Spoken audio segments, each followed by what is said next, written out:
everyone, it's Julia. I went thrift store shopping yesterday and I found this bag of scraps, which I did not need, but I ended up putting them in my cart anyway. They were only $3, so I did feel like it was a great value. And I decided to make some greeting cards with them. I'm going to show you how I do the cutting on these. I stuck with both the mushroom toadstool theme and also the flowers in a pot theme, and I'll share that with you. But I'm putting them on a piece of heavy canvas, and then after I get done thread doodling, I'm going to put them on this craft colored greeting cards. I'm going to link it down below for you, the cards and the canvas that I use and any other supplies that I'm using throughout this video. But this was a really fun, quick project. I'm using just scraps of this heavy canvas, and I am going to cut it, just snip it a little bit with my scissor and then rip it to get that frayed edge. You do have to cut into it about probably at least 3/4 of an inch or so you can really grab it and then rip it. It is pretty heavy, so you do have to tug on it quite a bit to rip, but then it just creates this really wonderful frayed edge. And so that is what I'm using for these cards. Not really measuring, but I do want it to fit inside the 3.5 or 4.5 by 5.5 card. You will notice that the edges will curl when I do this ripping, but these will be glued down, so that's, it'll be fixed. I'm going to share with you how I do the little mushrooms first. I'm not really using any kind of a template or a pattern. I'm just cutting. I'm just picking out just some cute little fabrics that work well together. I'm going to look through here now. I want to add either a flower or something at the bottom of this, and decided on this piece that has, it has some leaves on it, so I'm just going to add some green down there. In a bit, I'm going to take these to my sewing machine and share with you how I thread doodle on them. And so you see the color, but the thread is kind of takes over a little bit, and they just turn out really, really cool. I think these would make a wonderful little greeting card for anybody.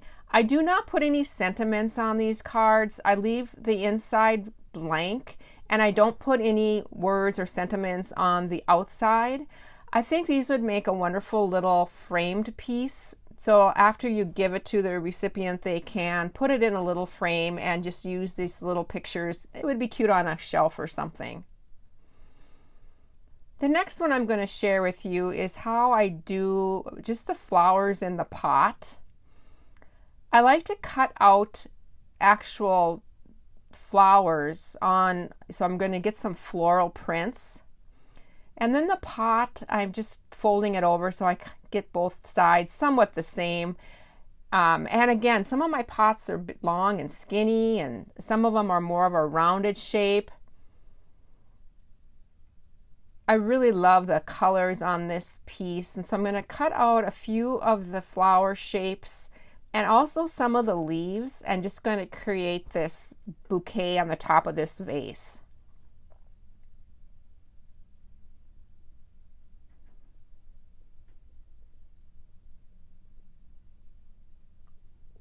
Just doing some fiddling there and layering and just kind of seeing what's going to look the best.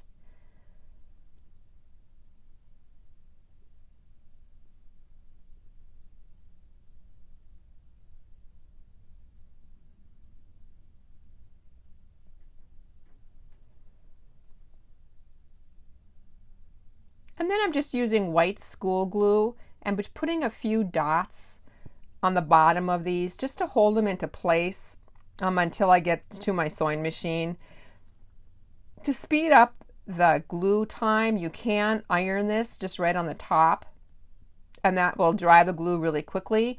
This will not gum up your machine as long as it's dry before you start. I'm using the Friction pen to draw some of the stems and leaves on.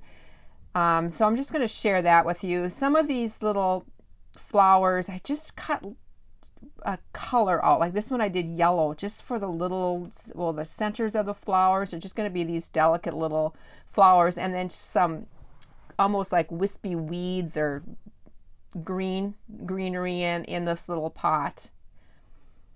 So I'm just drawing that on before I get to my sewing machine and stitch it.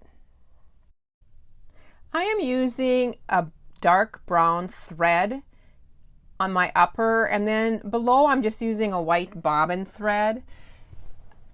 I like using brown when I'm doing this, especially when I'm using the craft colored greeting cards, which is like a tan color.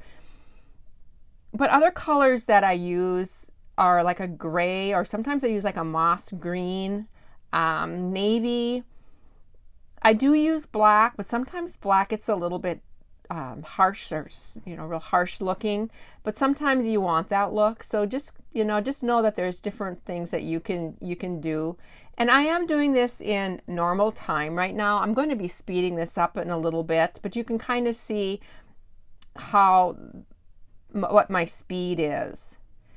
I'm going to give you a couple hints here when you're doing free motion, and my stitches aren't always even either, so I'm gonna put that out there right now.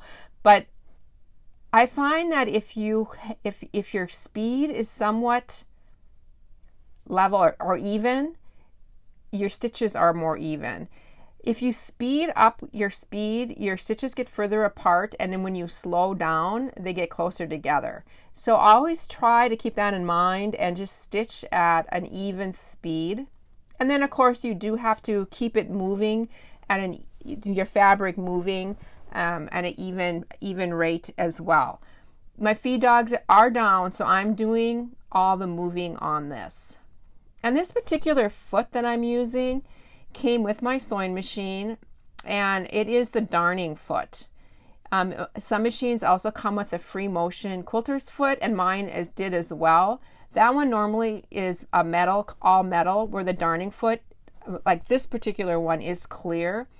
And it has a little bit more clearance. So sometimes if I can even throw in a piece of lace or another piece of scrap of fabric and layer, and then the darning foot will just go over the top of that. Kind of hops. I don't know how to describe it, but it is really a fun one to work with. So that one is done. I'm going to share with you another mushroom design that I did.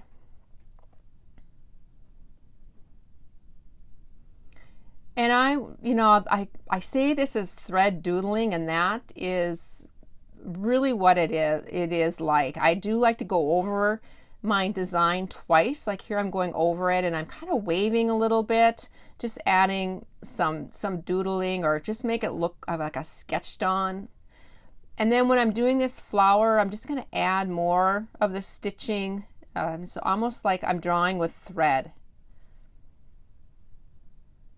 It's really, really fun once you just get the hang of free motion. This is just a great way to practice it as well. Okay, now I'm speeding up here and I'm going twice the speed, and I'm just going to continue on.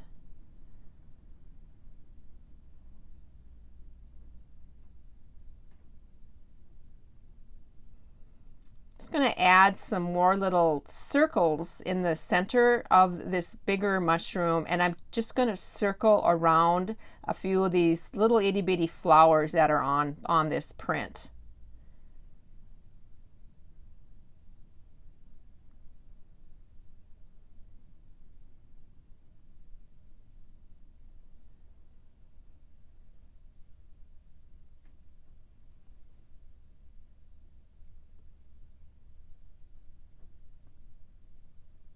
I'm going to go over this flower one more time and then add some little grass kind of a look, and then I'm going to completely go around this. I really like adding the stitching around these little pieces. In fact, on that first one I showed you of the flowers and the vase, I went back and added the stitching around. The reason why I like to do this is because I do glue these onto the face of the card.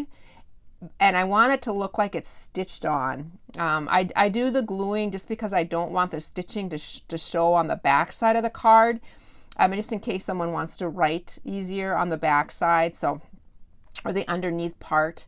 But you can see I added some little grass that looks on the side there. And this one, just cleaning up the little added little stitches there where I travel between those little circles. And then this one is ready to go on the card.